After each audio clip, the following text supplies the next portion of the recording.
আজকের আয়োজনে থাকছে ভীষণ মজার একটা ডেজার্টের রেসিপি, যেটা বানানো খুবই সহজ। আজকে তৈরি করে দেখাবো হাতে কাটা সেমাই পিঠা।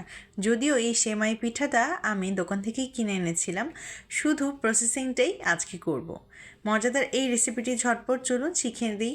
প্রথমেই কিন্তু আমি এভাবে সেমাই পিঠাগুলোকে কিনে এনেছিলাম বাণিজ্য মেলা থেকে। আপনারা যে কোনো দোকানে হয়তো এটাকে পেয়ে যাবেন। সুপার শপগুলোতে কিন্তু এখন এইগুলো প্রায়ই পাওয়া যায়, তাই অবশ্যই খুঁজে পাবেন। প্রথমেই তার জন্য আমি 1 লিটার লিকুইড দুধকে ভালোভাবে জাল করে নিয়েছিলাম। 3 থেকে 4টে জাল ওঠার পরই আমি এই পর্যায়ে দিয়ে দিলাম 6টি এলাচ এবং কয়েক টুকরা দারচিনি। এবারে দারচিনি আর এলাচ দিয়ে খুব ভালোভাবে কিন্তু আবার জাল উঠিয়ে নিতে হবে। আরও 2 থেকে 3টে জাল ওঠার পর এখানে দিয়ে দিচ্ছি সেমাইগুলো। আমি কিন্তু সেমাইগুলোকে ধুয়ে নিয়েছিলাম। অবশ্যই ধুয়ে দিবেন, না হলে কিন্তু বালি বালি থেকেই যাবে। ধুয়ে কিন্তু সাথে সাথেই দিয়ে দিতে হবে, আগে থেকে ভিজিয়ে রাখলে কিন্তু সেমাইগুলো ভেঙে যায়। এই বিষয়টা একটুখানি খেয়াল রাখবেন। এবারে কিন্তু ভালোভাবে নেড়েচেড়ে দিতে হবে। এই রান্নার মূল মন্ত্রই হচ্ছে একটুখানি নাড়াচাড়া অথবা নেড়েচেড়ে দিতে হবে, নাহলে কিন্তু পাতিলের তলায় লেগে যেতে পারে। আপনারা কে কে এই মজাদার খাবারটি পছন্দ করেন আর খেয়ে থাকেন, সেটা কিন্তু কমেন্ট বক্সে অবশ্যই জানাবেন।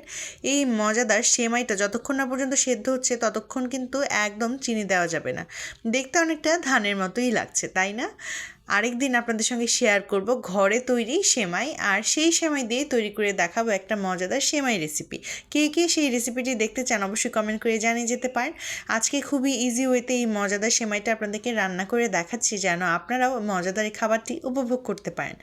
ভালোভাবে আরও কিছুক্ষণ জাল দেওয়ার পর যখন দেখবেন মোটামুটি সেদ্ধ হয়ে এসেছে আর দুধটা অনেকখানি ঘন হয়ে এসেছে, তখন দিয়ে দিতে হবে গুলে রাখা গুঁড়া দুধ। 4 টেবিল চামচ গুঁড়া দুধকে কিন্তু আমি ভালোভাবে একটুখানি পানি দিয়ে ঘন করে এর মধ্যে দিয়ে দিয়েছিলাম।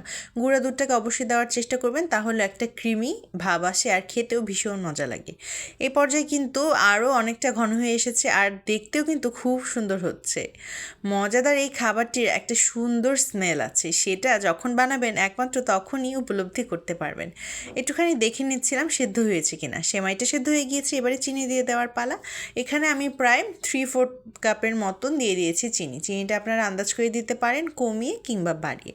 অতিরিক্ত সেমাইয়ের মধ্যে চিনি দিলেও খেতে কিন্তু ভালো লাগবে না, আবার বেশি কমও অনেক সময় ভালো লাগে না।